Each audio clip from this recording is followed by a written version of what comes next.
Welcome back, episode 2. Thank you very much for your support on episode 1. It's been fantastic to know that you've enjoyed what we had to say. And thank you again if you've listened to episode 2. That's brilliant, that is. This episode is going to be based on the Grey Street. The Grey Street is probably well known worldwide for being the most, if not the most haunted house, orphanage in England. We had 8 weeks there and we got to know the owner. The owner's mate, his best mate at the time, and we did a good 16 hours worth of recording at this property. To be honest with you, there's a lot that comes with it. It's not as clean shaven as it should be, and that'll be on today's episode. So, first of all, next to me is Brett. I'm here, I'm back. Brett's back. So basically, we've got a lot of questions that have been sent in to us via all our social medias, whether it's TikTok, Instagram, Facebook, and we've also got a few stories that's been sent in as well. So that, again, we'll be reading them out by the end of the show. But we will go into the Grey Street, first of all, how it happened and what happened. So our first investigation we got when we first ever started HGC After Dark was the Grey Street. What was his name who contacted me? I want Andy, the owner. Steve. That was it. Andy, the owner, has a best mate called Steve. The thick as thieves, both of them. Where Andy is, Steve is, and vice versa. It's probably been that for a lot of years. Andy, the owner of the Grey Street, has bought the property for... It's a money-making scheme, I think, at the end of the day. So it's... With their different stories, really. Yeah. It's known worldwide for its paranormal activity. So Steve contacted me independently and said, look, I've come across your channel. Would you like to do the Grey Street? Bearing in mind, at that point, we'd not really promoted HGC as much as we do now. So No. it was good to get that sort of message coming to us, asking us and inviting us there. Definitely. Especially of how Paranormal it's known for. You know, it's paranormal. There's loads of groups that have been there, and you know they still actively have groups there now, don't they? Yeah. It was. I think. I'd like to say it was a mistake, but it wasn't, because we got something out of it at the end, and we will go into that story regarding it all, of course. Yeah. I mean, once Steve got in contact with me, the first thing I'd do was research the property, and there was countless information, news articles, hearsays, folklore, I can't pronounce it, regarding the property itself. So I had a lot of information to read on it. So I was literally looking forward to telling the team to say that we've got the Grey Street, and apparently we can go there as many times as we want, which is even better. I remember when you messaged me about the Grey Street, and I was like, nah, you're having me on here. Not the Grey Street. People pay a lot of money to go into that property. People still do pay a lot of money to go on that property. So we met Andy the owner. I met him independently first before the team met him. Andy was quite strict in what he wanted from the whole deal. At that present time, he wanted a 24-hour operation where there is cameras pretty much like a live stream, wasn't it? Yeah, over the full property, whether that's the Grey Street, the main house. The subscription-based live stream is basically the route we wanted to go for. Yeah, and the museum at the back, he wanted the same thing with that. So of course I was like, well, we can give it a go. We can try. So we went away and started making the effort in trying to make that work for him. So we made you made the website, didn't you? Yeah. And then we looked into different various companies that can provide a camera setup. Because I thought it'd be simpler than what it was. Yeah, with cameras you think, right, you just plug them in and that's pretty much it. But when you're trying to do a live stream on a website, you've got to have certain and all them channels and certain broadband to enable the traffic coming through. So there was a lot of ins and outs which did need a lot of research. The research part we did do a hell of a lot of. I think we got to the stage where the website was built. Brett did that. Yeah. I tested live stream things on a trial basis. Yeah, you did. There was obviously paying for that. Yeah. So we put things in place so we could test it. It was all working. We'd send, numerous messages to let him know products what he needs to buy for the CCTV. Oh yeah. So first of all, the CCTV, that comes on to another thing. That the CCTV he already had in the pocket it wasn't good enough. It was good enough to literally keep an eye on it and secure the property to a certain extent, but it wasn't good enough for anything to do with a 24-hour operation regarding going live. So we did say to him, look, you need to upgrade your full system, which at the time, he was like, oh, yep, of course, I'll get it sorted and we're getting that in place. So I was like, yep, no problem. So we went away and did the website, and we also looked into an external company to provide the feeds to, because we send the feeds from the live cameras to an external company, they send it back, and then we incorporate it into the website. That's primarily how we wanted it to work. So we did our part. In the space of doing this, which took 8 weeks, 9 weeks Yeah, give or of take. give and take, of backwards and forwards. We had unlimited access, presidented access to the property, which in my eyes was a good enough deal for us at that present time. Right, the house. It is, I personally think, is a death trap. Yeah. It's falling apart. It's an absolute death trap. You walk in, it's deadly cold. I mean, the last time the heating's ever been on the property is... Well, no one's lived there, have they? No, So yeah, no one lives there. 30 years before. So you can imagine all the paint coming away from the walls, skirting coming away from the walls, carpet was just absolutely grafted. And what they used to do is go to car boot sales and stuff like that, him and Andy and Steve, and buy literally crap and literally fill the house up with crap. Anything that looks either medieval or period looking. Creepy, really. Creepy looking, Hard. yeah. They would... Just to give you that feeling and when you go in there. Yeah, they would Which back... you did when we first walked in, it was a really, really creepy feeling. I was terrified when we first went in there, and then we was having the tour around. I'm like, God, we're going to investigate this house. It's only because of obviously knowing the stories you've heard and when you've seen some footage and of other teams going. It's the unknown. Yeah, that's the thing that makes it more exciting, is the unknown, and knowing what you've read online as well before you walk into there.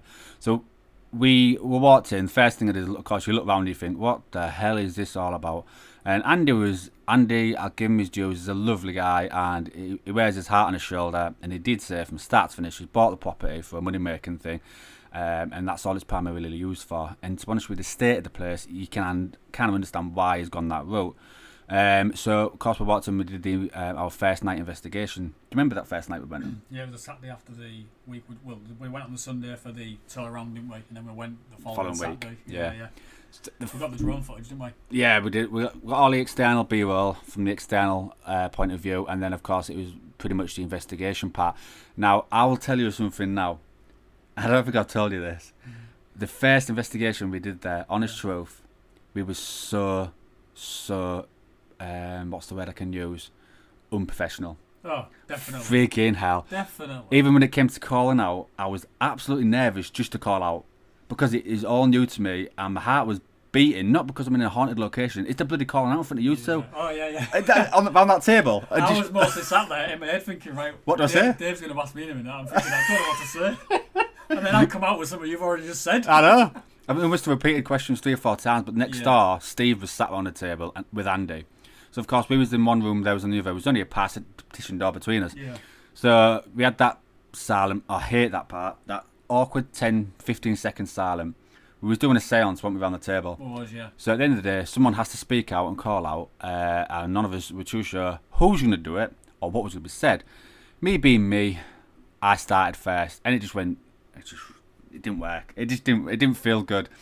It didn't feel good at one bit. So that first part of it was a nice introduction to actually doing a paranormal investigation. Massive learning curve, that part. So that was our first introduction to the actual property, doing that seance on that table on the downstairs ground floor.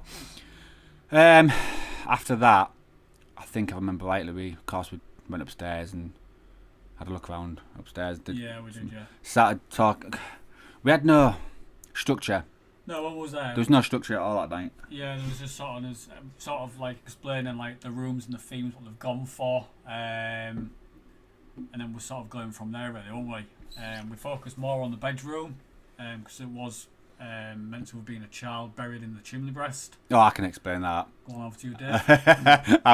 The research I did before we even got to this property was absolutely phenomenal. I mean, literally, I spent night after night after night looking through all archives of Hull City Council, which is where the building's located in Hull.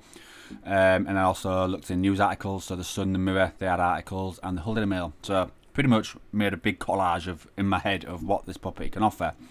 The only person I forgot, what was the guy's name who used to run the place back in the day? I can never remember his name. Was it John? John, that's the one, yeah. John. So the story goes, John used to run this orphanage at 39 Grey Street, and he ran it for a period of 20 to 22 years, give and take. He was a very evil man. He's not the nicest person to talk to, and he was very much like Andy, a money-making scheme. When the war was going on, all these children were pretty much losing their parents due to that war, and they were getting sent to this orphanage so they had somewhere to stay and somewhere to go. John used these kids for what he could use them for. So whether he didn't feed them, he used to lock them underneath the stairs, really mistreat them. And these kids, bless them, at that present time, losing their parents and then getting put in a big, massive 9-bedroom house with an evil man. It wasn't going. It was going in the wrong direction straight away. Then a girl called Rachel. She went to the property. She went to the property at 12 years old, and she was there for 7 or 8 months, give and take. So it was a long time, but that's because Hull at that time got absolutely bombarded with bombs from the Germans. So there was no Hull left. So it was a case of rebuilding. So that's probably why she was there at that property for so long. She was there. John took a liking to this girl. Bearing in mind she was really young, of course. And what I read in the archives of Hull City Council is she was raped and she fell pregnant. Now, back in the day, rape was more well known than what it is now, and a lot of blind eyes were turned regarding it, with it being that era that it was in. And John didn't care. Rachel got scared, and it came to the point where John thought, well, damn, we're going to have to cover this up. There's no other way that this girl can get pregnant when she's been with me for 8 months. So he killed her, and when he killed her, he didn't know what to do, so he buried her body in the chimney breast of the main bedroom in the property, thinking he can get away with it. Going ahead a bit further than I should do, John, of course, when he passed, he's come back to reside in the property because I believe, personally, it's the most cherished thing he ever had for 20 odd years of his life. So he comes back, and of course we will explain how we know that he came back due to the evidence that we picked up. Right, evidence. I'm going to say the first part because we've had questions sent in this last week, and one of the questions I'm going to be answering it early. What's your first paranormal experience that you've had? Now, the Grey Street was our first investigation. My first paranormal experience was one of two things. Number one, we was in that bedroom and you heard that girl's voice behind you, and we all heard it. Do you remember? I do remember that, yeah. And I'm sure she said... I looked to my right, didn't I? Yeah. And I'm sure she said, hi, or some kind of low-tone voice. It was along the hi or hello. Oh, hello, yeah. But that, I believe it was my first experience, but the best experience, I believe, in my head, is we was all on the table in the bedroom upstairs where Rachel was supposedly buried in that chimney breast. And I asked out a personal question saying, Rachel, if you are here in this room with us or on this property and you can hear my voice, can you let me know that you can hear us? And to my left side ear, I heard, yes, my name is Rachel. Now, first of all, the hairs on my full body stood on end. My heartbeat shot up because I knew I'd heard something. And the equipment I had in front of us, I just shut it all down. And I said out loud, I was like, look, I've just heard this. She's just spoken to my ear. But when we look back on the footage, I can clearly hear it. Other people... No, I was struggling. Yeah. I was struggling. Other people couldn't... I wanted to... You wanted to hear I it. wanted to hear it, but you can't force yourself to hear something that you can't. It wasn't a Class B, it wasn't a Class A. We had a few apps running in the background, lower than that. which was... Yeah. A mistake. In the background noise, yeah, which obviously we've learned from now. We don't really do that. Yeah. So it was unfortunate at the time. But like I said, Dave got that first experience, and it's deep in his heart. So I fully believe him 100% that he did hear that on that location. It's weird because when it actually happened, it takes a couple of seconds for your brain to acknowledge that you've just had a paranormal thing happen to your body, and hearing that tone of a voice, you can tell she was a young girl.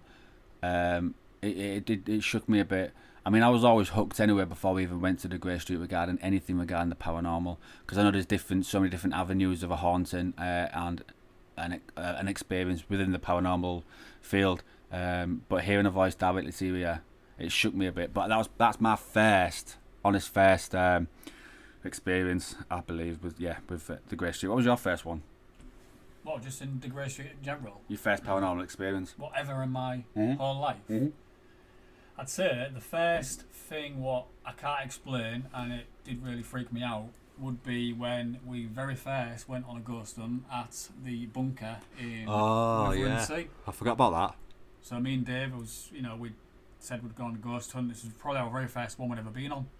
It was just called the bunker one. It's the bunker anyway. It's the RAF bunker, yeah. In Withensea. Went there with a group, so you couldn't really do much of your own thing, but we tried to as much as we could. We escaped. And we was all in this medical room, with that medium, and he was. I know what you're going to say now. That, a lot of people experience things in this room. He didn't want to go into detail, so that way people wouldn't just put things in their mind and say they've done this or seen this or whatever. So anyway, I was all sat there, or stood there. I was myself, and it was literally pitch black. You could not see your hand in front of your face.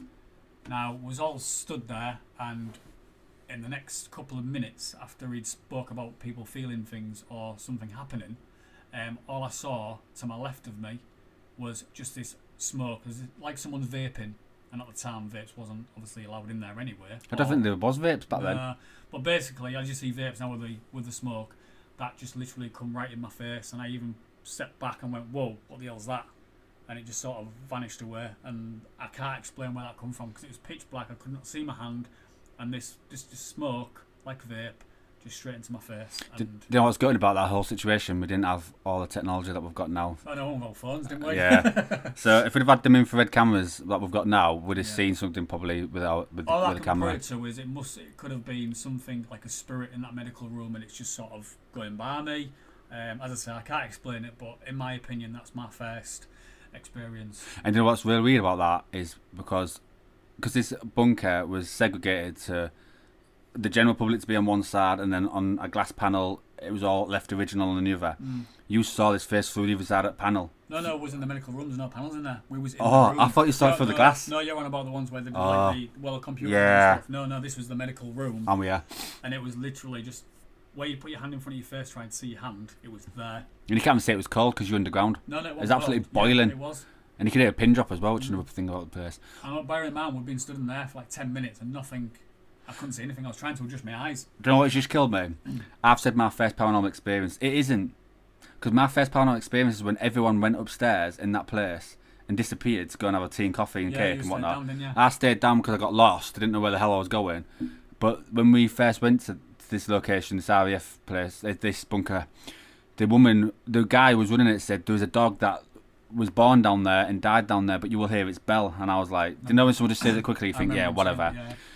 When I got lost down there, I've managed to find a long corridor, and all I can explain this long corridor looked like is when you go for an operation and you're lying on a bed, and all you can see is these lights going above your head. Yeah, it's like an ambient light one that it's black. Like strip lights. On the corridor. Yeah. Them tubular lights, one. There was just full of them. And I remember walking down there, and as I'm walking down, must admit, hand on heart, I had a bit of a pace to my walk because I wanted to get out there because I knew I was by myself. I heard a clear bell of a dog, and I looked down, and when I looked down I realised, shit, I've just heard that bell, and I literally, my walk went to a bit of a run. You had to climb a lot of ladders to get out of that. You was far down. I remember, and you could hear a pin drop, so to hear this clear bell, and I had no keys on me or anything like that at the time. So I had nothing originally to make. You know when you hear a bell of on a dog normally, it just sounded so realistic. Yeah, that was definitely my first one. Then I just completely forgot. You just reminded me about that location. I'm thinking, what, Grey Street or in general? But the Grey Street, the noise, the voice of Rachel was my first one. So that's answered that question. In general, the Grey Street. Like I was saying, Andy is a money-making person, and he has bought the location to do that. Behind the actual property itself, the house itself, they had an old outbuilding, and they actually turned that into a museum. The thing is that they haven't turned it into a museum based on the Grey Street. They've just bought any Tom, Dick and Harry, anything from markets or any kind of places like that, and they've just crammed this building full of stuff, basically. Yeah, they've done like themed rooms, haven't they? Segregated. Like a witch's room, what was the one? Seance. Victorian one, seance room, yeah. And they had that bed. It was, what do you call that room? Can't recall it now. Like where you... Like a jail cell? No, where when you're lying there, they drain your blood. It was that house, wasn't it? They drain your blood. No, I don't want that one. It's one of them hospital beds. Oh, like a morgue. Yeah, that's the one. Morgue. Yeah. So they had a morgue. They had all different rooms. Some of the stuff in there, believe it or not, was alright. It was nice, good to look at, like a war room and stuff like that. It did look really, really good. You know, but I think that's what I was going for. Same with the house, it gives you that feeling when you're walking in. Yeah, definitely. You definitely got that feeling when you walked in there. Deadly cold. The breeze coming through the building was absolutely shocking, especially when you're investigating at like 1 o'clock in the morning. So they've done that. We investigated the Grey Street, the house, the main house first. It wasn't, personally, I thought, as active as what you'd think. No, it definitely wasn't. From what we'd seen and what we've heard in the papers, and I'd seen other groups experience it, we was a bit disheartened with the overall. House. The overall, the overall feel of the place. That fitted. That was 10 out of 10.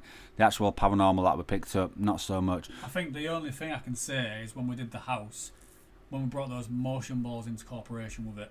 Yeah. When you was doing your solo, that come up on obviously the corridor. It got set off on cue by yourself asking that. Yeah. And then the other part was when we was downstairs, we got some of those SLS captures. Oh, of course, yeah. Which was on the chair next to you. Yeah. We did think it was the lamp at first, but we tried to debunk it by going around and doing it again. It did not map back in, so it wasn't the lamp causing it. There was also another thing downstairs when Andy was there. This was before we left us to it. Oh, the Babel. Yeah. So basically what happened is I normally do a sweep with the EMF detector, go around to see if there's any hot spots. And in the living room, it was going off, high constantly. So we was unsure why it was doing it. 'Cause when you got to the table, the dining room, which is like a through lounge, it stopped. It just gone off. So anyway, we took the couch apart, not literally, but took the cushions off, checked behind. There's no sockets there, nothing like that. So we couldn't really explain what was causing that. Then we checked, and there was an extension cable going from behind the TV, which was going into the through lounge, into the dining room, which is connecting up to the CCTV to power that, the main box. So I put the EMF there, and it was quite high. But then again, when we was coming to the dining room, close to it, wasn't too high. Now we thought, right, that's it, it's debunked. That's what's causing the EMF. Now, when Andy was there, he put the Bible on the floor. We put the EMF detector on there and one next to it, so we had two, and it was just flat. Andy started talking, asking questions, because as Andy owns the building, he's been there quite a lot, they're quite familiar with him. Started asking questions, and there was literally, spiking on cue, which was amazing. It was, this is before we left us on our own to do our own thing. And like I say, we can't explain why, at the time, what was going on there, because we'd swept that full room and was getting, like I say, from the right side of the room, you was getting high spikes, but in the living room, you was getting full spikes everywhere. But at the minute, it was flat. But then as soon as Andy was asking questions, it was flagging up and, on cue, which was amazing. And we was like, right, we're in for a good night. And that was the same night when Dave got that ball going off in the hallway. Balls in the hallway, yeah. Yeah, I must admit, again, I forgot about that part. No, you are correct. It was good because we asked, at the present time, we had Mark on the team, and for him to be kind of shocked at that time kind of made it a lot more better than what it should have been, because Mark's one of those people that if you're not playing chess or doing your food shop with a spirit and you can literally touch, talk and plan your next day with him, he don't believe. So. Yeah. So to him to actually look a bit puzzled at why it actually happened kind of made it more worthwhile, and it was a good bit of evidence to capture. Bearing in mind the concrete, the floor was actually pure concrete as well. Yeah, we checked the floor. So there was nothing. We're stamping on the floor, trying to see if there's any vibrations causing it. Yeah. Again, we can't explain it. We did try, like I say, we'd sweep around, we'd found a cause maybe for the spikes in the living room, but that extension cable was going through to the dining area. But then when we'd situated it on the floor, on top of that barbell, it was just flat until Andy started asking questions, and then it started to spike on cue. There's definitely, hand on heart, there's definitely paranormal activity and a residual haunting there. That's for sure. Definitely. With all the little kids that have gone through the door, a lot of deaths recorded at the property, and more importantly, John, the owner, passing his sleep, believe it or not, in his own home. Yeah, and then. But we got EV. How did we know John was still there? Did we get EVPs back confirming it, if I remember rightly? It's been such a long time since we've done Degree. I'm sure we got an EVP saying... Cause no, it wasn't, I'm sure. Was it something to do with when you had that dream regarding Rachel? Oh, yeah, that was it. John protects the place and he didn't like the story getting out. That Dave's dream is on our channel, so if you want to watch that and check it out, Dave goes through all the details of this dream he had. Once we'd been to the Grey Street one night. It was a weird one. I think it was the first time we heard Rachel in your ear, actually. Yeah, it was night after. Yeah, so check it out. If you want to see the full detail of that. I can explain shortly about what happened. So since the Rachel incident, when I had that voice in my ear, of course we'd done the full investigation and we'd gone home. We got home about 2:00 in the morning. So at that point, 9 times out of 10, I'd look through evidence and whatnot. But when you're doing an investigation for so long, you're absolutely knackered. I went straight to bed. Went straight to bed, and I remember I put my laptop on and I put some kind of film on and fell asleep with that playing. I woke up to no, what it was. I fell asleep, and I remember it's been a while since I mentioned this. Want to put your video up? Yeah, I should put a video up to show my mum. I remember I pretty much had this dream, and I seen Rachel. She stood in front of me, and she was a really small girl, 13, 14, give and take, long brown hair, and you couldn't see her face. Her face looked like a porcelain doll. And when she spoke, you didn't see her mouth or face move, but you can hear it in your head. Yeah. So you could hear what she's saying in her head. And she said she had her arms out. She put both her arms out like. That was I remember seeing. Yeah. To come towards. For me to reach out and grab her, but in my dream, because I'll say one main thing, right? A dream. When you're in a subconscious state and you're dreaming, that's the most dangerous thing you can do, because anything can happen to you because you're in a subconscious state. Yeah. So if you've got anything paranormal that wants to either attach to you or speak to you or communicate, your dream is probably the best way it's going to do it, because you cannot control your body. Yeah. Now, when this happened to me and she was reaching out, I was flicking out like crazy in my bed. I know I was, because when I woke up, the cover was gone. The cover was gone, the cushions were gone, so I've been basically trying to fight her off. Yeah. But when this was going on, and she had her arms out, she said, "My name is Rachel. Did you hear my voice? John protects the property and doesn't like his story getting out." So I said, "Why?"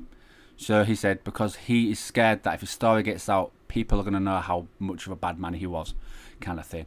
So I was like, what the hell? And of course I woke up in a deep sweat. Cover was everywhere. Cushions were at the other side of the room. And I didn't actually register the dream when I first woke up. I just thought I had a nightmare, but I couldn't remember it. It's only when I went to work that day. You started to piece it back I started piecing it back together, like what happened. But then it happened again the following night. But this time, she only put one arm out, and she said, "John does stay in the property. He died at his home, and he does stay in the property. And there's more than one kid at the Grey Street, including Rachel herself. And he controls everything from start to finish. Any spirits regarding the kids that want to communicate with like people like us, paranormal teams, has to go through him first. And if he doesn't want it to happen, it never did." And it kind of made sense really, because the whole investigation for the 8 weeks was very sporadic in its evidence that were caught. So sometimes you'll have something and sometimes you won't, and then sometimes you're walking, you'd have this feeling where they want to communicate, and you'd have the balls going off in the hallway on my solo, stuff like that. And then sometimes you go in there and you'll have nothing for 8-9 hours, and you think, what is going on?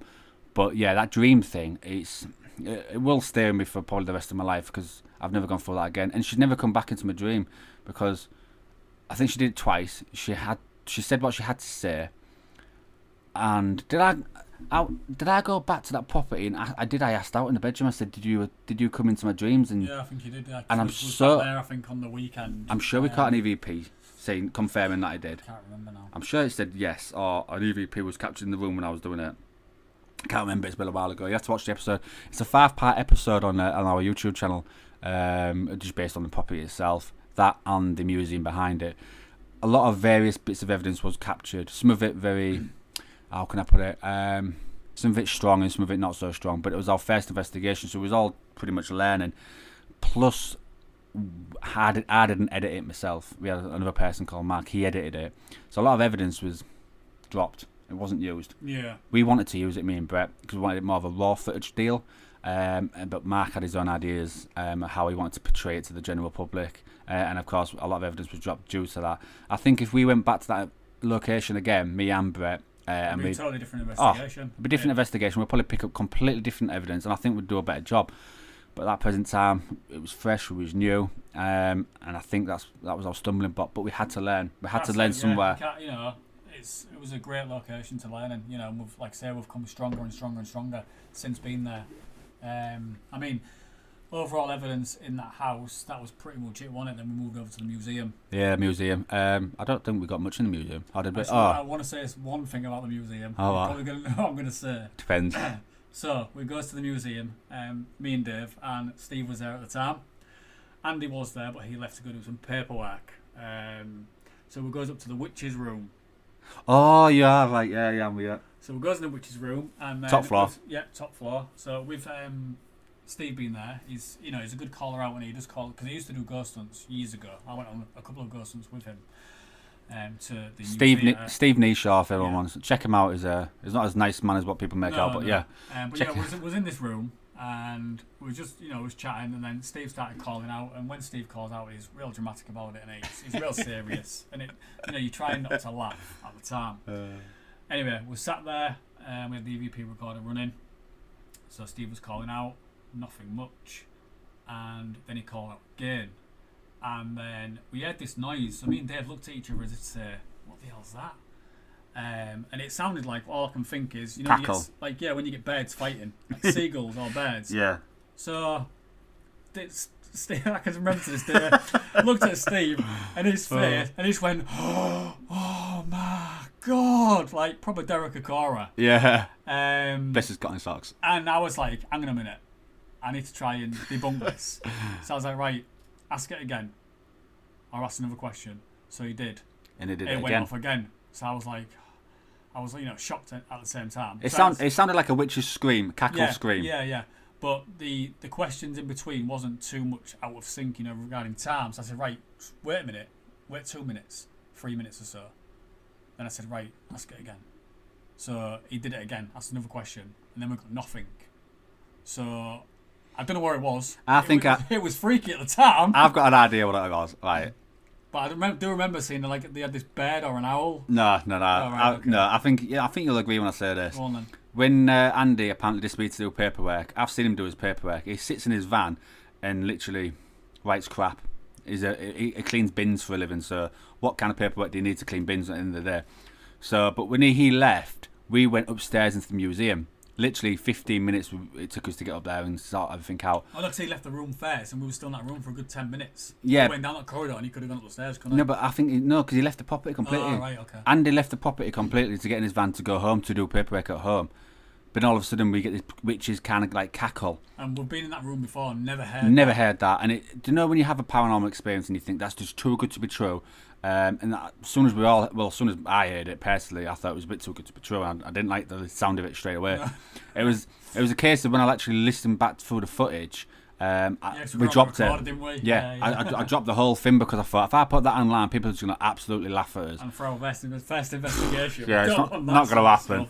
I honestly think, hand on heart, Andy went outside and made them noises because a few times we caught Andy in situations in the property where he shouldn't have been. To be fair, you have said that to me before when we'd been... Because an alleyway goes through the house. Yeah, and I said to you, but how could that be? Because there was both in line, on sync, after the questions. How would you heard Steve asking the question? But it was like 11 o'clock at night. The building that I was in, it ain't got double glazed windows. It's got wooden doors, and I've not got the quietest of voice. No, it was quite loud, Steve. It's like a foghorn when he speaks. Yeah. So he said it a bit too loud. Of course, he's going to be downstairs on the ground floor. Well, not even on the ground floor, so outside the building. Outside, didn't it? Yeah, it was definitely outside. Yeah. Our personal opinion is it's definitely. I just remember mine and yours face when we first heard that noise, and was like, "What the hell is that?" Oh, it's just I think. And then Steve's reaction to it is like, it's dramatic or what? I know. He's used to it. I'll tell you a bit more about Steve. Steve Nishaw. Check him out. There's actually news articles about this guy. So when he got in contact with me to do this Grey Street thing, and of course Andy explained to us what he wants out of the whole deal thing, it was Steve that was orchestrating it from start to finish. Steve is a very manipulative, two-faced, not very nice man. To your face, he's the nicest man ever. Behind your back, he's the opposite. He is one of those people that will use someone or something to get what he wants, as in his own gain, and then brush you off under the carpet. Now, ever since we did the Grey Street with him, we was hearing so many rumours about the guy. People was contacting me independently on social saying, look, I've dealt with Steve, please be careful, this is what happened with me, take your time with the guy, he will literally fuck you. So I didn't pay too much attention to it until it did start happening to us. Little things was cropping up, like I was telling him information to pass to Andy because we was really behind the scenes putting effort into this 24-hour operation CCTV thing he wanted. The website was built and Andy was a hard man to get in contact with, so I used to go through Steve. And then when I did get in contact with Andy was like nothing. He was like, he's been told nothing. So I'm giving all this information to Steve and nothing's going straight from Steve to Andy. So he's leaving Andy in the dark all the time, which was annoying. And then little stories that I was hearing about how can I put it?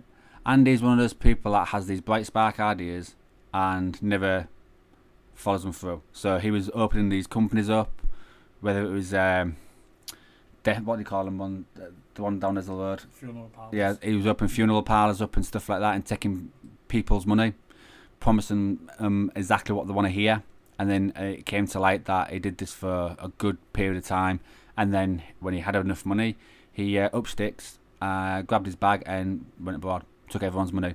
Funerals that had been paid for and all been sorted. No, I think that was the other guy, the other owner part of it, but there was I think Steve was the way Steve was. I think has probably been Steve's idea from start to finish. Just little things like he used to say to me. He lives in this big house in Kingswood. This is the funny part. You know this part, don't you? He's living a really comfortable life. Bear in mind, this guy drove a Ford Focus, and this thing was held together by the bird shit. It was literally that and rust kept this car together. Which you don't judge. I mean, at the end of the day, a car's a car, but it's one of the things that came to my head. And then he said he lives in this big house in Kingswood, but it's only when I spoke to an external person, I won't name her name, she told me she had a lot more information on him. He did have a house in Kingswood, but he lives with his daughter. I think his daughter had a kid as well. Yeah, she did. He lives with his daughter. Bear in mind, Steve is well into his 50s, and he lives with his daughter, and he drives this old car. Just little things like that, just red flag. And then we wanted to go to the property to do investigations. Had to go through Steve, and he would either turn up really late or just not seem really bothered about it, because at the end of the day we had this deal with Andy that was going to do his part of the deal with the guy on the CCTV, and our part of the deal was we get unprecedented rights to the Grey Street, which we was both amicably happy with. And Steve was the one to let us in, but because we contacted Steve more than what he thought we should do, he just wasn't happy. And then his social media, that's another thing. He portrayed his social media as one thing, but when I inquired about it, it was totally the opposite. So he lived this social media lie. He portrayed out to people that was on his social media that he had companies up to the hilt. He had a big cottage in Whitby, was it? And he had a big house in Kingswood. He's doing really well. But everyone I was speaking to was saying no, it's totally untrue. It's totally opposite. So this guy from start to finish was just red flags all the way through. And so speaking to him one-on-one is fine, but after that, totally opposite. And he just made life really, really awkward with the Grey. Andy was fine. You can deal with Andy. He's a real nice gentleman, and I got along with him really well. But Steve, it was totally opposite. And to the point where when I spoke to Andy about Steve, Andy agreed to everything I said. He knew what Steve was like, but yet there's something going on between them two. They just seem to bounce off each other. Yeah. And so we did 8 weeks at this property, and we believed we've drained everything we could out of it at that present time. So we made a 5-part series, and we jogged on to our next investigation. But I would say safely, the Grey Street, yes, it is active. The museum behind it, yes, it is active as well. Not as active as what's been made out, because I think they use the social media and the news regarding the property to their own advantage. And the way it looks with all the decor. Yeah. Because when it first come into the news, if you look at the old articles, and it shows Andy in some interviews and things like that, and it shows you what the Grey Street looks like when it first comes out. Normal house, and wasn't it was literally looks like 30 East Drive, just like a normal lived-in house. Whereas now you'll see if you watch the episode, it's just cluttered with dolls. I mean, dolls galore, aren't they? Yeah. It's just dolls everywhere. Sometimes they made me jump on some dolls because one just on a wardrobe, just doll's head. Yeah, they're hanging from the ceiling. And it's pitch black, and you walk, and I was, oh god, what's that? And it's a doll.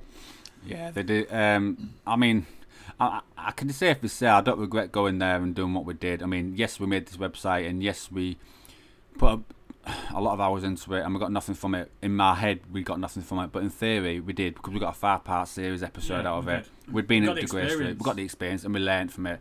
And the learn part is probably the biggest thing that I'll ever take away from that, because I learned a hell of a lot. Whether it is calling out, doing a paranormal investigation, making sure your cameras are pointing in the right direction at all times, making sure your sound quality is good, this, that, the other. We had to learn all that from scratch. So having such a long time at the Grey Street, yes, I can safely say we did get something good from it. But I do believe the 5-part episode could have been a lot better if I was editing it, because I'm very strategic in in Bonal regarding editing. I make sure that everything is captured. You love raw footage, don't yeah, you? nothing is missed. And I do myself. 'Cause I watch groups now, and they're just raw footage. You know, it's just IR purely through, and that's what I like. That's what I want to see. Yeah, same here. And I think it's just the best way going forward. But to get to the stage where we're at now, we had to do a location like the Grey Street. Andy, lovely guy, real nice guy. But like I say, money making scheme they've got with that property. £50 a head to go there from 9 till 3 o'clock in the morning. Don't bother. I personally think don't bother. It's just not worth the money. It's not worth the hassle. Plus, if you want to break your ankle or your neck, that's another thing you've got to look into, because the place is a death trap from start to finish. It's cold, it's dingy, it's damp, and I just think it's just not worth in my head, if it's a business, it needs to have set standards of health and safety, because the general public are going out there from outside to investigate this location. Yeah, you don't sign a disclaimer. We never did. No, we never did. No, so I think they need to look into that before they even go further with it. If they had a Hull City Council person come down and check the health and safety of it, knowing what they're doing, they'd shut it down straight away. Yeah. So they're on thin ice. But again, it's up to anyone in Hull, if you're listening from Hull. If you want to go view it and have a look, bear in mind you'd be paying 50, 60, 70 quid or whatever, then yeah, go for it. But I would personally say just don't bother. Yeah, or if it's been on your radar, you know, you're an investigator yourself, or you want to get into the field and it's been on your radar, go, get the experience you need. But as I say, for the price what they're charging, we got lucky. We had a deal with them to. We didn't get charged anything, did we? No, we didn't charge anything, so we got a good bargain of it really. And like I say, we stuck to our part, and they just didn't cooperate. I do believe though, if you did go there and investigate it, you probably get some paranormal activity there. If you're in there at the right day at the right time, you probably will get something. We was lucky we had 8 weeks there, so we had over 16 hours worth of footage. We went on a Saturday, didn't we? But we did do a few during the week, didn't we? I did. Oh no, wait, I did. Yeah. We had a lot of hours there at this place. So we was lucky enough where we spent so much time there, we can actually pretty much get the evidence that we needed, what I thought we needed. But if you're going to go on an investigation from 9 till 2 o'clock, I don't think the 6 hours that you get is long enough, really. This house is haunted, but I think it lets itself know whenever it wants. And if it doesn't want to, you won't hear skiddly squat from it, will you? No. So that's under Grey Street. I mean, if I ever get the chance to go back there again, I probably would, just to say that I can. Do you know what I mean? Just to see what it's like. It would be interesting to go back, but I mean, it's not up there on the list of things to do. We've got other location we'll rather put our money into, then go back to a location we've been to before. I mean, yeah, you do revisits. We're on about revisiting Manny Arms, but I mean, Manny Arms was phenomenal. Yeah. So we definitely want to go back there. Definitely. But yeah, it's never say never. No. And we'll just see what the future brings, but I can't see it being on the radar this year. No, I hope not. No. But anyway, that was the Grey. But didn't you say we've got some stories or questions? Yeah, definitely. I put on episode 1 that if you want to send any questions in, any stories in, and by all means do so on any of our socials, TikTok, Instagram, Facebook, you know how it goes. And I got a lot back. Let's cut long story straight here. Personal life. I've just changed jobs, so I've gone from one job to another. I got made redundant from one company, but I ended up working across the road at another company. Get the violins out. Yeah. no, I'm getting to it. And I enjoy it. It's good. It's 4 on 4 off, so I needed the time to run what we're doing now with After Dark. So it fits well for me. I met a guy called Billy. Billy is his real name's Steve, but his nickname's Billy. Right, okay. What's his nickname, Billy? I didn't ask. But anyway, he's explaining a few things to me. Do you remember, it's still there now, the club down Beverley Road, not far from here, Welly. Is it Welly? Is it down Beverley? Yeah. Still open now, yeah. Yeah, still open now. He went in there with his partner. Now, bear in mind, he knows what I do. Yeah. He knows what I'm doing now. Yeah. So, for some reason, he just wanted to tell me the story off the back of his head. And it became me chilled on the back of my spine. And I've got to try and remember it, because I've not wrote any of it down. Right, okay. It's all coming from my head. So, he went to this Welly club. This was 2000, he said the year 2007, I think he said it was. Or maybe 2000. No, I think it's 2007. He went there with his partner. So they walked in, his partner went to the bar, and Billy, his real name's Steve, we'll just call him Billy for argument's sake. Yeah, call him Billy. Yeah. Keep it simple. Yeah. He went to the toilet. He came back out of the toilet, and from what Billy mentioned, he said he wasn't too steady on his feet, and this bouncer clocked it. and he clocked it and grabbed him by pretty much the scruff of his neck and threw him out, thinking he was drunk and for whatever reason disorderly in any way, shape or form. But they didn't just throw him out, they beat him to an inch of his life outside, because this bouncer that grabbed him was going through issues personally and he just wanted to take it out on someone, and unfortunately Billy was in the wrong place at the wrong time. Yeah. Now this is where the story gets really interesting. So he was knocked unconscious, he had a fractured eye socket, I think he might have had a bleed, I think he had a bleed on the brain, and he had a fractured skull, so he was literally bad. It was bad. So of course he went to hospital. He was in a coma for 3 weeks. 3 weeks. Now this is where the story gets really weird. I ain't told you this yet, have I? You don't know. No, you haven't told me that. So he was in a coma for 3 weeks. He, when he was in this coma, he said that this woman came up to him, and he said that he couldn't see her facial features. I've said this before. Right. Okay. When she spoke, he couldn't see her mouth move, but he could hear her in her head. Yeah. Right. This is why it gave me the chills. I'm waiting. Right. She had a gold, like floral, like container in her hand. Right. And she opened up and like a box. Yeah, no, it's round. Yeah. Right. And then gave it to him, but he didn't grab it. And then she let go of it and it floated in the air. She then took nail clippings of his feet and his hands, and a cutting of his hair, and put it in this container and closed the lid, and this container floated up into the air and disappeared. She then turned around and said, "Follow me." So he's like, "Okay, whatever, I'll follow you." She turned around and they walked to these. He explained as these doors were absolutely humongous, massive doors, double doors, and these doors opened, and it's like something out of a film. Yeah. When he explained this part, yeah. And this tunnel was as bright you can ever have. It was that bright it blinded you. But then you walked. There was both walking down this tunnel, and right at the end was another door.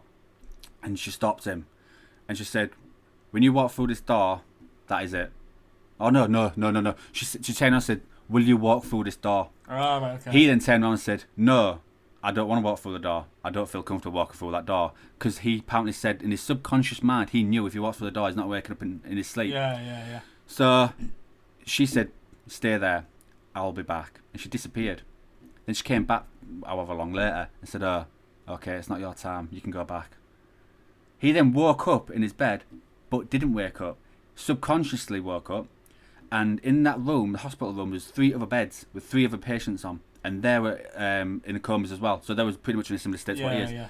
This woman was walking around each bed and checking upon him each time. And he could physically see it with his own eyes.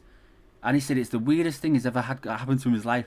And he was telling me this at work. Bearing in mind it was like 2 o'clock in the morning. I had chills going down my spine thinking, the ball thing, the ball in the hair, the nail clippings. So he explained it like that, and I was like, "Well, what happened after that?" And he said, "To be honest with you, I realised when I woke up finally, and I asked the nurse, I said, 'How long have I been out for?' And the nurse said, 'You've been in a coma for 3 weeks.' And he said he remembered this thing happened so vividly. Yeah. But when he explained the story, everything just stood out to me. The ball, the nail clippings, the double doors, the saying he wasn't ready. But then the woman walking around the other 3 beds. Yeah, checking on them. To see if they can go through, Yeah. So there's definitely... I love that story, and I did say to him at the time, I said, "Billy, real name Steve, I'm going to be using that." He said, "Yeah, no problem, mate. You can use it." Make sure you check us out, Billy. So we did get questions sent in. That was the first story that I got told, and I had to use it on this episode because it was something that stuck to my mind. And we did get a lot of questions in from all around the world, believe it or not. From Italy to America, Brussels, you name it, we've had it. The first question we did get, it was from, I think it was on my Instagram, from somebody called Reality Remixer. Now, I've already answered this question, we both have. What was our first paranormal experience? Now, we've already answered it, didn't we? So we don't need to go out. A bit premature, I think, from on our part, that one. We're still learning. Yeah. We had another question from Michelle Webber. Do you feel the sadness of a person's past? I'll start that again. Do you feel the sadness of a person's past life as you walk in their footsteps? She was from Pennsylvania. So when you go into a location and there's a sad story that's connected to it, do you actually feel that emotion? I can say I have, but I went on an investigation and you wasn't there. I think it makes you, when you know the background history of a location that you're going to go to, I think it does sort of sit in your mind, especially if there's children involved. I think that more affects me because I've got children myself. But yeah, no, there's definitely something, I can't really explain it, but yeah, there's something what's in your mind when you go to some type of location like that compared to just a standard location what there's not much history about, but you're going there to find, you know, the story to that building or property. I personally couldn't agree more. I went to a property which was built in the 1930s, 1940s, and it used to be an old people's home, and it was ran for approximately 20 years as an old people's home. Now, you picture an old people's home, a lot of people come and go from this old people's home, but a lot of people, when you're old, you get to that age, literally you get put into a home, and the old person themselves, they'll feel lonely, hurt, confused, and I think a lot of people have been through this building, and this had happened. So when we walked into the building, my personal opinion is you could feel a sadness on you. It was so heavy. You knew that something had gone on here, and you knew there was a lot of sadness in the air. And when we did the full investigation, by God, it came out literally that there was a lot of hurt there, a lot of spirits that still reside there, still made themselves known, definitely made themselves known for that full investigation, and I thoroughly enjoyed it in that place. But you think though, when these people die, the family have just left them, and the last thing these remember is the four walls of this building that they've been left in. And 9 times out of 10, if they're hurt and distraught and confused, they just won't pass over and they won't go over to the light. And I think that happened here, and I think there was over 20 spirits that reside in this house. And that full investigation we went back twice. It was that good. They made themselves known at that present time. So yeah, I definitely totally agree. Yeah, you will feel it when you walk in, the sadness, and a lot of spirits will try and portray their sadness over to yourself to try and let you know exactly what they've gone through or what they've been through. So yeah, I definitely agree with that one. So Michelle, hopefully that's answered your question for that. Thanks, Michelle. We've got another one from Lucy Walker. She's from Brussels. This is for you, Brett. For me? Yeah. Brett has only been in a few episodes. Why is that? Your episodes are great, by the way. Why have you only been in a few episodes, Brett? I'm a busy guy, Lucy. Oh, God. Freaking hell. So pretty much, when we first started the Grey Street, The Grey Street? Yeah, when we first started HGC, there we go. we did a few investigations by ourselves. Then there was a lot of change in the background. Mark, he went up, he didn't start editing anymore. I took over that role. And Brett, he's just shift as well, wasn't you? Shift to change at your old job. Oh yeah, the work scenario changed. Yeah, so getting time, I was getting more time during the week and not weekends. So Brett struggled to get to investigations because he works during the week. If it's locally, like, or it's close by, like Yeah. say Manchester Round or something, Hull or not far out, then I can do during the week. But because of my shifts, like 8-5, 9-6, You can only do weekends. yeah, weekends are better because that way you're not rushing anything. And I was not trying to fit it all in. And I was working weekends. Yeah, That's what it was. So I mean, they've kept the content rolling, which was great, and there's great episodes. I just wished I was there on some of the occasions. So I'm hoping this year he's going to take me to a few of them. You've got a lot to make up to. I know. You should be at my feet kissing them. I won't go that far. So yeah, that's the reason why Brett, Lucy's. But Lucy, I'll be in a lot more this year, so stick with us. Oh God, it's gonna go downhill from here. We've got another one from Seth. He's from Kansas City in the mighty USA. He asked, "You both have a great chemistry on screen, and it works really well. I think it's really cool. Having a podcast also makes you stand out. My question is, where did the passion for what you're doing come from, and why?" You can answer that first. Where did it come from? I know where mine came from, but where did yours come from? I don't know. I think when I used to just watch Most Haunted and things like that, I just sort of become intrigued regarding it, and just I said like what we're about, the unknown and what's happening after life after death and things like that, and then obviously me and Dave decided to go on the Ghost Hunts together originally before HGC, and it sort of built from there really. I just sort of got a hunger for it, and then like I say there was a gap, a good few years where we just just stopped, but I kept always being interested in watching different paranormal groups, so it's always been there really. My personal thing is, I would say safely, it's because seeing is seeing, feeling is totally different. I was seeing it on TV and I wanted a part of it. That's pretty much it. Yeah, which we explained in the last episode. Yeah, we did explain it last episode. Experiences yeah. as well. there's nothing better than actually going to a haunted location, what you believe is haunted at that present time, or is known to be haunted, and doing an investigation yourself and experiencing what they experience on TV and actually going through it yourself. Because I'm not kidding you now, the senses that you have in your body that you use on investigations are honestly unreal. They really are unreal, and it just makes it more worthwhile. Makes it more worthwhile when you're doing the investigation to feel what you should be feeling on a paranormal experience. And like I say, getting whispers in your ears, hearing bangs, getting touched. I've been touched now a few times, seeing my first shadow figure, stuff like that. I can say seeing it on TV is one thing, but doing it and going through it myself is definitely that's my a lot better. goal this year. I think I want to, have those experiences. Like I say, I've not had loads of experiences regarding some of the investigations we've been on. I mean, some bits, and some not. No, it's definitely, and that's the reason why we set up what we're doing. Not just for us. Well, yes, it is a bit is for us, but more importantly, it's to put that content out there for the general public to decipher and decide what they want to believe. We do the investigations, we do the editing, we get the evidence that's needed, and we put it into a nice, good series for people to watch. We like to do it because there's no control. We're in control of everything. Instead of going with a massive group like we used to years and years and years ago, you've got to go by what they say. You can't do no free roaming. Whereas that's what we wanted to do. Exactly. No, definitely. And I hope that's answered your question. I really do. But that's pretty much where we're at it. We've got another one from Amanda Weir from Leeds in the mighty UK. You guys are fab. Loving the podcast and the YouTube channel. Keep up the great work. Brett reminds me of Aaron Goodwin on Ghost Adventures. Funny, witty, and keeps getting thrown into solos. It's great to watch. Brett, are you just overly scared of your own shadow? ? And have you both looked at doing this full time? No, I'm not overly scared of my shadow. Ain't much of a shadow, it's only small. The main basis beside that is me when I'm jumping is because I'm more wary of where Dave is, because Dave does like to make me jump. No. So that's why if you ever ask me to do a solo and you'll see it on our footage and stuff, and I'm like, well, I'll decide.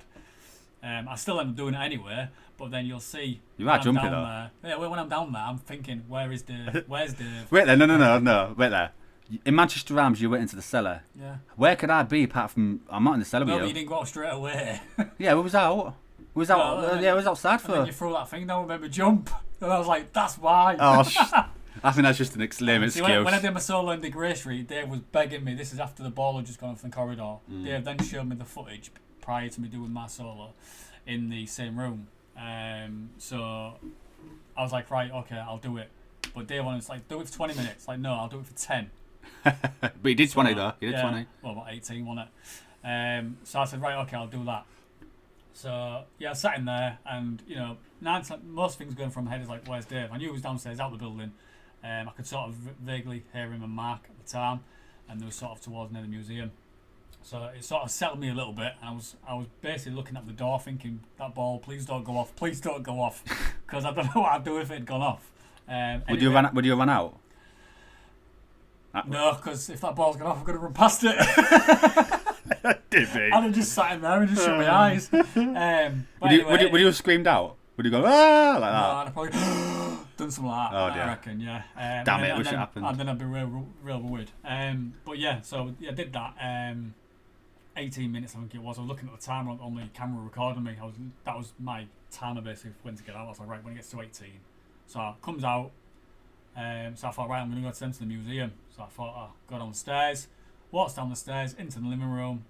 There was Mark and Dave, and I absolutely crapped my pants. Yeah, but if you remember rightly, all I said was, how was it up there? No, but I didn't expect you in that living room. You was outside. That's the whole You can't blame me for that. That's not my problem. But anyway, we was looking at the CCTV of you in there. I know, but you didn't know I was down there. I mean, I didn't know you was down there.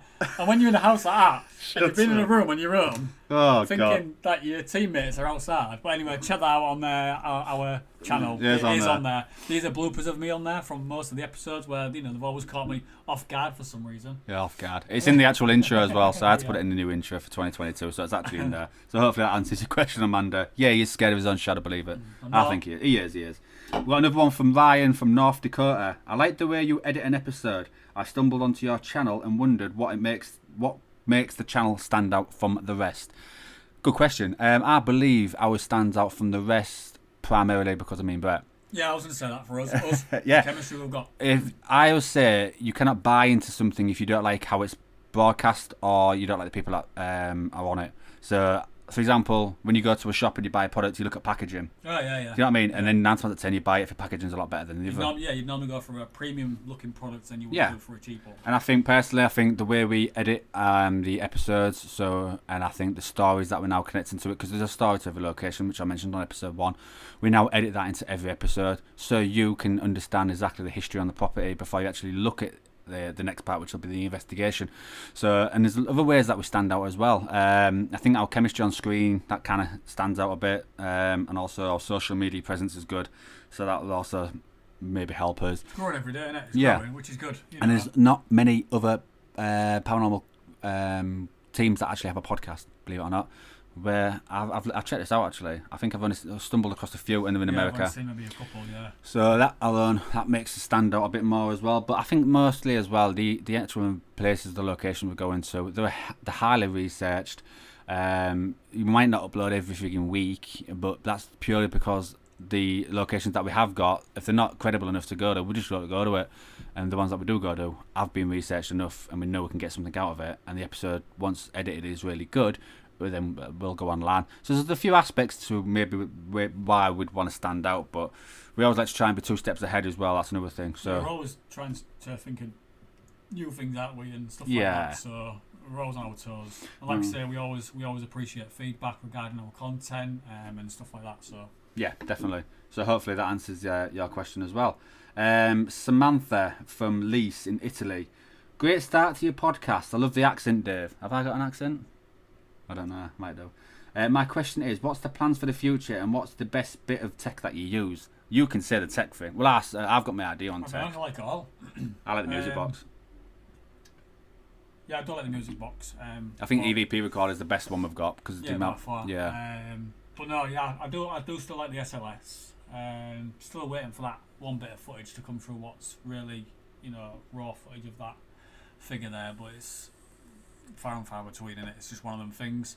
But no, regarding tech, I do like it all. But yeah, EVP recorders, you'll probably see us using it a lot more than we have done in the early episodes, like the Grey Street. Well, to be fair, the Grey Street we used an EVP recorder, didn't we? We didn't have the Grey Street. We didn't have a 10th what we've got now. Oh no, we had a blue one, didn't we? Yeah, but we had the cameras we were using was absolute dire. Yeah. The tech in general was subpar. It wasn't good enough from start to finish, but because we just started off, it took time to get to where we're at now. Well, I'd say best tech regarding EVP recorder, cameras, I'd say EVP, because cameras, they're good for IR. People can see where you are and what you're doing. Yeah. But then not necessarily pick up anything regarding paranormal. Visual, yeah.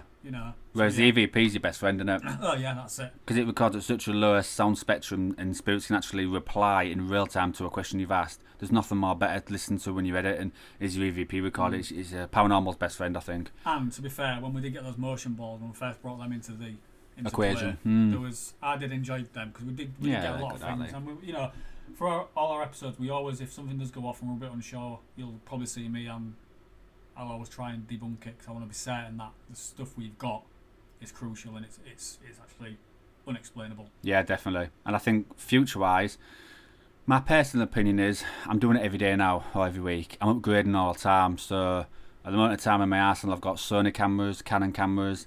Sony are absolutely phenomenal. They make the best cameras, and Canon are even unreal. But I'm always looking to upgrade. So no matter what, I'll use a bit of tech for a period of time, and then if I know I can upgrade it, I will upgrade it. So our tech will always be upgraded no matter what. Might not be thousands of pounds kind of upgrade, but it's going to be better than what we're at now. So it'll always be going up a level. And also I think Brett's going to be making more tech. He likes to think he's got a dab hand electronics, yeah. And it's wet. I like a challenge. Yeah, definitely. And I think stuff like that. To be defeated either. No, and I think that part is definitely new ideas will be regarding new tech. And again, back to that other question, what was making us different about how we stand out. That's another thing. Oh, the tech. We try to look at different tech. We'll see other companies using tech, and we think, right, we want that, but we don't want to just pay for a randomly created one by another I don't know, like shop what develops paranormal stuff. Yeah. We'd rather research it so we know what we're using, how it's working, but not that we'll get it as a fraction of the price. Like say me and Dave said on our previous episode, we don't get no money regarding HGC. We're not about that. We've always been about the experiences and just, you know, the adventure we're going to go on. Yeah, definitely. So obviously, yeah, we both work, but we still need to keep our funds down because we've got bills to pay as well. Yeah. No, yeah. Ever since I started this bloody operation, I'm I'm a lot of money into it, to be honest with you. But that's, like Brett was saying, it's pure for the love of what we're doing. It's not nothing more. I mean, people always message me all the time saying, why did you start a Patreon and all that stuff. In my head, and it's my personal opinion, I find it a form of begging. I really do. We both work full time. We both can finance this as we have been for the last year and a bit. So going and starting a Patreon thing up to take other people's money, nah, it's not for me. Maybe it might do way future when we're a lot bigger than what we are now. But even still, at that point, I probably still won't go down that road. And it's just something that's always been drummed into my head not to go down. And again, it's just my personal opinion. They mentioned about full time in there as well in that question. Yeah, you're looking at, well, we are doing it full time. In my eyes, this is full time already.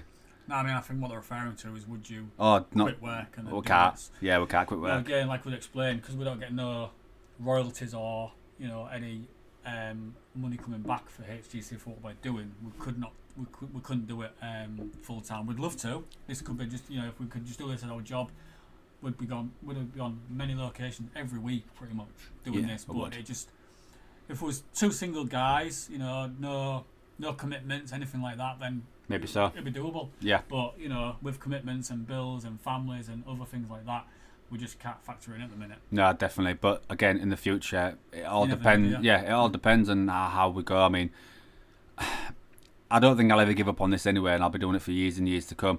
That's the difference between what we do to what other paranormal teams do, is that the other paranormal teams, they'll come and go, and they always do. I'm in this for the long run, and I have been. There's been a lot of ups and downs in the just over the year that we've been running at the moment, but I've always prevailed and always come out the other end, and I'll never give up. And that's one thing I'm really proud to say myself, is that I will never give up, because I know there's extra content out there, there's extra evidence out there, and there's also extra answers to a few of the questions that everyone has regarding the paranormal. I want to be the one to get them answers. Yeah. So giving up is never going to be an option for me. But we'll come too far now. Yeah, definitely. So just let it all go now. And I hope, Sam, that's answered your question, because that's a really good question. That. Last question we've got here is from Emily and Laura, and they're in Scotland. That's not Scotland. That's Scotland. Yeah, they're from Scotland. We have watched every episode and really enjoy them. What was your scariest moment, and what goes into a location? Scariest moment first. Scariest moment? I mean, I've got a few, but the scariest one. It's a good question, isn't it? Yeah. That's why I didn't want to tell you these questions before we came on air. Well, answer what goes into a location first. Research. We'll pure research. Oh, definitely, yeah. Also, access points. Some of these places you can actually get in and out just fine, but some of them, there's a certain way to doing it, so we need to look at the access points and the exit route. So sometimes a lot of people might want to run out there quick, so we need to know how to get out there quick. Yeah, because it's going to be dark. You're not going to see anything. You're not going to see anything. And also the actual structure itself, if it's safe, if there's actually a roof on there. Yeah, weather permitted is, you know, if there's no roof and it's raining, there's no point shooting get. It's not even that, you get the sound of the rain on your EVP. That's my next thing. That's the next thing, is the sound quality. It dilutes it. Are we going to have good sound quality within this place? That's why you'll find that a lot of our investigations are not outside. A lot of them are inside, because the sound quality is 10 times better. And so when it comes to EVPs, they're a lot more clearer. We're going to do some outside ones more later this year when it starts to get a little bit warmer. Give it a try. Give it a try, just because it's, like you say, you've got less chance of it raining. Yeah, you've still got a few bit of background noise, but on the night you don't really hear much of the birds or anything like that, so it should be okay. No, definitely. I mean, it's just another route that we can go down. I mean, there's a few locations that are outside that would be stupid not to do. But like I said, the sound quality, I have got stuff on my mics now where it will now deflect the wind and stop that interfering with the sound. But again, they're not being really fully tested, because we're still doing quite a lot of indoor stuff. It might get minimal. You might get minimal back, and I can take that out during the year. We had that humming, you know, and we worked with that, and it paid off. Yeah, but the wind's horrible. It sounds so much different. What's the next? Scariest moment. I'm just trying to think. I'm racking my brain here. I'll answer more than you. I'm going to say Dave, because he just scares me all the time. No, shut up, man. No, but it's funny. I don't mean to sometimes. Sometimes I'm in the right place at the right time and you're just a jumpy. That's all it is. My scariest moment, I would say, is seeing the shadow figure at that old people's home. That's my scariest one. Because I think, did I mention this in episode 1? I did, didn't I? About the shadow figure, yeah. So I'm going off myself again.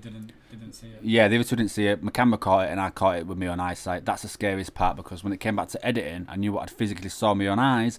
But then when the camera confirmed it, I was just like, wow. I've got one. So that's probably my scariest moment. That's the thing with the paranormal. When something happens to you right in front of your face, you don't know how to react. Your body don't know how to react. It's either run or stay. And I'm so glad at that present time I actually stayed and pointed my camera in the right direction. 9 times out of 10, it doesn't work like that. So I think that was my scariest moment. I think my scariest moment, it wasn't much of a scare. It was one of those points where something happens and you get that, like a butterfly feeling, or like, you know, in your stomach. You're like, but you're not like a nervous or really. It's not normal. And it would have been when we was at the House of Nightmares location. House of Nightmares? Mm. Oh, yeah. So, yeah, go Apologies. On. Yeah. You're going by the name of the episode, aren't you? Yeah. That's why. No, if you're going by the real name, I'd known. If the actual name of the property, I meant. Yeah. And there was when we was all downstairs, and we had the SLS camera running upstairs. So I went back to go check. And as I get up the ladders into the attic, and as I walked in... Is that your scariest moment, really? No, I've not really had a massive scary moment. It's more the feeling. Oh, okay. And as I looked at the SLS to check that it was still recording, which it was, it just straight away then, as I was looking at it, mapped in a figure. And prior to this, was doing some experiments up there, and there's, you know, maybe a couple of children up there, and it was just sort of a. I didn't like scream or anything like that, but it was more of just a. Caught you off guard. Yeah, one nice feeling inside. It was real weird. I mean, I stayed there to see what it was doing, and it went pretty much after I moved the SLS further closer to where it was. And the thing is that the figure was the size of a child as well. Yeah, that's a freaky thing. And I think, as Dave says, I am pretty jumpy. It's probably because everyone was downstairs. Hey, he admits it. And in the back of my mind, I'm thinking, Dave's gonna be creeping up at you any minute up, now, which you did. Well, yeah, I did actually. Yeah. No, you was coming down off the ladder and I grabbed your foot. Yeah, I know. I remember that. But yeah, this is the way we are. You'll see it on many investigations. I don't like it, but Dave loves it. Nah, it's funny. It is funny. No, definitely. Yeah, I must admit, I like that location. That was in the Scunthorpe one, wasn't it? The house that was haunted. Mm-hmm. I just remembered first home visit. I just remembered another thing that actually made me jump. I thought was quite scary at the time. Do you know when we was at the RAF base? What do you call it? I can't think of Bucklesby. It's in Bucklesby. Yeah, the community hall thing. Yeah, what do you call it? Remember? I can't remember now. Oh, it's like an RAF, an old RAF base there, and they had a community centre there. And this community centre was, when it was operational, all the flight, what do you call them, pilots and stuff like that, and anyone that worked in the area, they all had their own live entertainment within this community centre. And we went there, and we went behind the stage, and when we heard that, the singing, we heard that, we heard the hum. We didn't think it was singing, yeah. But to our ears, it was like a low tone hum, and everyone in that room, everyone behind the stage went, "Did you hear that?" Because I even went to the fire exit doors and put my ear against the door to see if there's any like noise coming from any buildings or any houses around the area. But I mean, there was no houses close by at that point, on that side of the building, and you couldn't hear anything. And we all sort of heard it, but I think it was all at the time. We was all sort of questioning, well, did we hear it? But then when we reviewed the footage, pure singing. My God, it was just like it was an old woman singing, amazing. And she had vocal tone. It's a shame I didn't really think ahead of this, but it's just come to my mind because I could actually play it now and you'd probably hear it on the mics. But yeah, if you look back at the episode, you can clearly hear the woman singing. Because back in its day when it was operational and the pilots needed some sort of entertainment, and they used to have bands and used to have women come down there and sing and entertain these pilots and hierarchy people at work. Because everything was all on site, wasn't it? Hospital, voice, church. The voice, the tone. It just fitted well. Yeah. It was unbelievable. But to hear it physically with our own ears and not to shout or picked up, it's only when I look back at the record and I can clearly hear a woman singing. I was like, wow, phenomenal. Yeah, that just reminded me that moment. I thought that was really good. We did get another story sent in by Michelle Webber. She's from Pennsylvania. She's already sent a question in previously, which we've already answered. And then she sent this story in. This story, which I'm going to read to you, Brett, I know you can see it in the front of our screen, but it gives you and me an idea that a haunting doesn't necessarily mean something moving, or there's different aspects of a haunting. Definitely. This story kind of coincides with that, because she explained this in such a different way, where it kind of opened your eyes to because I mean, like if you got the devil, you've heard the devil, haven't you? Something that's really evil and a paranormal. They can demon. They can manipulate whether it sounds. They can make themselves sound something that or make themselves look like something that So they can transition. They can transition to whatever they want to be. This story, this little situation that Michelle sent to me, she sent it on the Instagram. I'll read it out now for you. Before I read it out, though, I need to mention, actually, the names and what they mean. So, Sarah, you will hear the name Sarah, that's her daughter, and Jasmine is the actual granddaughter. So I'll read it out. My house is haunted. Honestly, I never tell anyone, it's embarrassing. I keep it hidden. No one in the family knows. I'm on Instagram except my sister. Here is one story, and a very true, and I'll be honest, I did tell my dad. The shock was intense. So by this point when I was reading up to here, I was like, ooh, what is it? Jasmine, who is 11 years old, was about 2 years old, and I was playing with her in the living room with me, while her mother was with her in the bathroom getting ready to bathe her, or bathe her, she's put, sorry. Yeah. We are both interacting with her at the same time. My daughter is called Sarah, called out and asked who I was speaking to. Then we both realised Jasmine was no longer there. I had Jasmine, and her Jasmine was no longer there. Yeah, so pretty much hindsight, you had the mother downstairs talking, playing around with Jasmine. But then you had the daughter upstairs bathing Jasmine. So who had the real Jasmine? Yeah, And that's when they came, pretty much, they realised when Sarah called down, she went, "Who the hell are you talking to?" And the mother shouted, it was like, "Oh, Jasmine." But the mother had the real Jasmine. Was it the mother had the real Jasmine, or did the daughter have the real Jasmine? No, so they're saying there that they talked to the girls and they was wearing different clothes. They was totally different, yeah. Not everyday things happen. We got objects thrown at us. Try and move that up for us.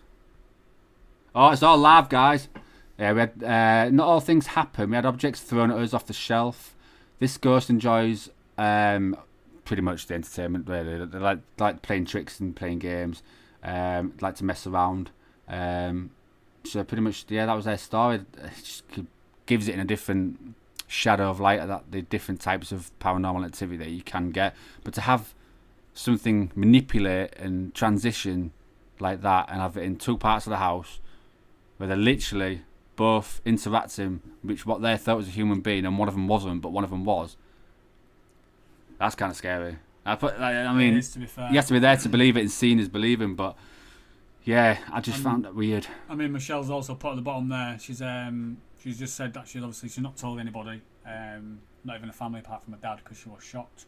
But she's now obviously let us know about this story, because she wants us to obviously put it on our podcast, because it might just help someone who's in the same situation, who's scared. Can you imagine that feeling though, when she's got a daughter shouting down saying, "Who are you talking to?" Yeah. And then you're looking at you're thinking, well, my granddaughter. Do you know what I mean? My granddaughter, and all of a sudden is I don't know. She wouldn't just like shove away, but you think it's your daughter. I wish Michelle would have turned around and said, what happened when she looked away and answered her daughter? Did she look back and all of a sudden there was nothing there? Or was it the granddaughter? No, yeah, it was the mother that downstairs that it disappeared on. Yeah. Did it disappear? Did it, when you look away and then look back, it was just gone? But surely it has to have mass, so you can touch it. Yeah, especially to assume that it's your daughter or granddaughter in front of you physically, with no changes whatsoever. And the different clothes thing as well, that's freaky. That got me a bit going. I should have read that out a bit quick. I should have read the full thing more than once, and I could have read it out a bit more easier. Well, thank you for Michelle. No, that's great. For Michelle. For that Michelle. Do me. It shocked me that. No. Yeah, definitely keep sending these stories. Honestly, I will make sure I read them out that bit better.